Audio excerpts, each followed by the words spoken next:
मित्रहो, भारतीय जनता पक्षानं मोठी मोठी आश्वासनं दिली आणि सत्ता मिळवली. पंतप्रधान नरेंद्र मोदी यांनी तर अच्छे दिन हे अच्छे दिन येणार असल्याचं एक गोल गुलाबी असं स्वप्न दाखवलं. देशातली तरुणाई या भुलैयाला भुलली फसली. तुमचे अच्छे दिन नकोत आम्हाला, आमचे पहिले दिवस तरी आता परत द्या, असा आक्रोश आता हीच तरुणाई करताना दिसू लागलेली आहे.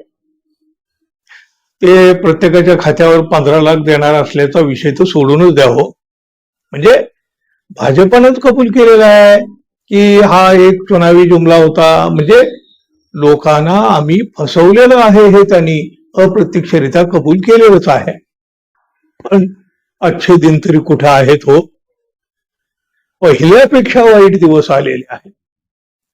आणि केवळ तरुणांचेच नव्हे तर बडे बडे उद्योगपती सोडले ना तर सगळेच्या सगळे आज वाईट दिवस जगत आहेत. देशाचं पोट भरणारा, जगाचं पोट भरणारा शेतकरी उपाशी, देशाचं भविष्य असलेली तरुणाई सैरभैर, घराघरात महागाईची आग, लोकांचा प्रचंड संताप आहे आणि तो व्यक्त होतानाही दिसतो. शासनकर्त्यावर लोक नाराजी व्यक्त करतात. पण आता जी एक घटना घडली आहे ना, ती जेवढी हृदयस्पर्शी आहे तेवढी ती धक्कादायक सुद्धा आहे. एका तरुणानं आपला जीव दिला आणि त्यासाठी त्यानं थेट पंतप्रधान नरेंद्र मोदी यांना जबाबदार धरलेला आहे. तेलंगणाच्या राजांना सिरसिल्ला जिल्ह्यातली ही घटना आहे. पी वामशी असं नाव असलेला हा तरुण पेंटर काम करीत होता. राहत्या घरीच त्यानं टोकाचं पाऊल उचललं आणि आपल्या जीवनाचा प्रवास थांबवला. घरातल्या पंख्याला लटकलेल्या अवस्थेत त्याचा मृतदेह आढळून आला. अवघं 25 वर्षाचं वय असलेल्या या तरुणानं जीव देण्यापूर्वी लिहिलेल्या चिठ्ठीचा एक फोटो त्यानं व्हॉट्सअप स्टेटसला ठेवला. 12वी पर्यंत शिकलेला हा तरुण रंगकाम करून आपला उदरनिर्वाह चालवायचा. त्याचे वडील मजुरी करून पोट भरीत आहेत. घटनेच्या आधी त्याचं आणि त्याच्या आईशी काही कारणावरून भांडण झालं होतं असं सांगितलं जात आहे. त्याला दारूचं व्यसन होतं आणि त्यावरूनच त्याचं आईशी भांडण झालं होतं हे सगळं सांगितलं जात आहे. अर्थातच या भांडणानंतर त्यानं एका मित्रासोबत मद्यपान केलं होतं असंही म्हटलं गेलंय. कौटुंबिक वादातून त्यानं आपलं आयुष्य संपवले असेल अशी शक्यता व्यक्त करण्यात येत आहे. पण मग त्यानं आपल्या मृत्यूला पंतप्रधान नरेंद्र मोदी यांना का जबाबदार धरलं याचं उत्तरही सापडलं पाहिजे.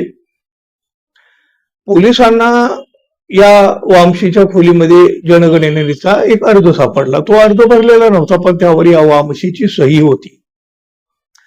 त्या अर्जावर त्यानं लिहून ठेवलं होतं, आदरणीय पोलीस, माझी अडचण माझा त्रास तुम्ही समजून घ्याल अशी आशा आहे.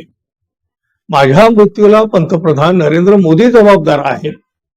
माझ्या कुटुंबाला त्रास देऊ नका असा उल्लेख जनगणना असलेल्या अर्जावर वामशीनं लिहिलेल्या चिठ्ठीमध्ये आहे.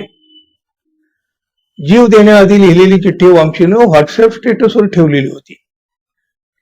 वामशीनं त्याचा फोन खोलीतल्या एका कपाटामध्ये टाकून दिलेला होता. झडती घेत असताना पोलिसाच्या पथकाला त्याचा मोबाईल सापडला आणि त्यानंतर बरीचसा काही या प्रकरणाचा उलगडाही झाला.